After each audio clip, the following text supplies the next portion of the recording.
নমস্কার, সনাতন ধর্মকথা চ্যানেলে আপনাদের সবাইকে স্বাগত। আজ পৌষ মাসের সংক্রান্তি, পৌষ সংক্রান্তি এবং মকর সংক্রান্তি। বুধবার, কৃষ্ণপক্ষের একাদশী তিথি। মকর সংক্রান্তি হল সনাতন সংস্কৃতির একটি অত্যন্ত পবিত্র এবং শুভ উৎসব, যা প্রকৃতির পূজা, সূর্য উপাসনা এবং মানব জীবনের মধ্যে ভারসাম্যের প্রতীক। মকর সংক্রান্তিতে সূর্য দেবতা মকর রাশিতে প্রবেশের মাধ্যমে পালিত হয়।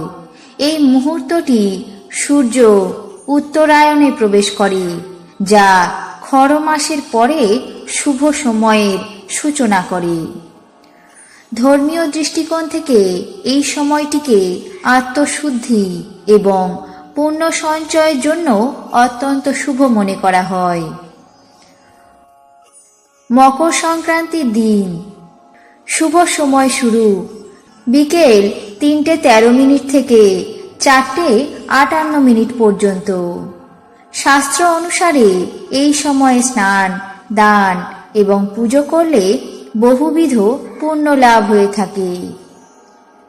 সনাতন ধর্ম অনুযায়ী যে ব্যক্তি এই শুভ সময়ে দান করেন তিনি অত্যন্ত পুণ্য লাভ প্রাপ্ত করে থাকেন এবং সংসারে সুখ এবং সমৃদ্ধি আসে। শাস্ত্রে বলা হয়েছে যে মকর সংক্রান্তিতে গঙ্গা, যমুনা, সরস্বতী এবং অন্য কোনো পবিত্র জলে স্নান করলে একজন ব্যক্তির সমস্ত পাপ মোচন হয়। তারপর ঋষি, ব্রাহ্মণ, দরিদ্র, নিঃস্ব এবং অভাবী ব্যক্তিদের দান করলে সূর্যদেবের বিশেষ কৃপা পাওয়া যায়। পৌরাণিক কাহিনীতে মকর সংক্রান্তির কথা উল্লেখ করা আছে। মহাভারত অনুসারে ভীষ্ম শরশয্যায় শুয়ে উত্তরায়ণের জন্য অপেক্ষা করছিলেন এবং তিনি সেই সময় নিজের জীবন ত্যাগ করার প্রতীক্ষায় ছিলেন। বিশ্বাস করা হয় যে উত্তরায়ণের সময় নিজের জীবন ত্যাগ করলে মোক্ষ লাভ হয়।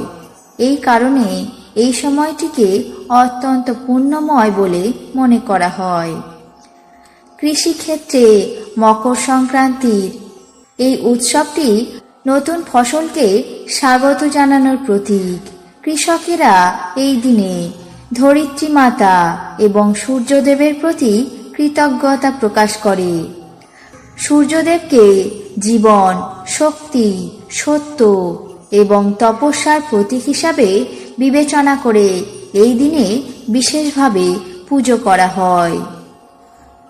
মকর সংক্রান্তিতে পূজার জন্য একটি তামার পাত্রে পরিষ্কার জল ভরে তাতে ফুল, তিল, গুড়, মটর মিশিয়ে পূর্ব দিকে মুখ করে সূর্যদেবকে অর্ঘ্য নিবেদন করা হয়।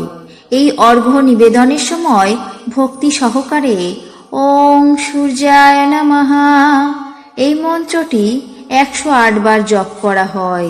এরপর সূর্যদেবকে, ধরিত্রী মাতাকে এবং দেবী লক্ষ্মীকে নতুন চালের পিঠে, গুড়, পায়েস, নানা ধরনের সবজির বিশেষ উপকরণের তরিতরকারি অর্পণ করা হয়।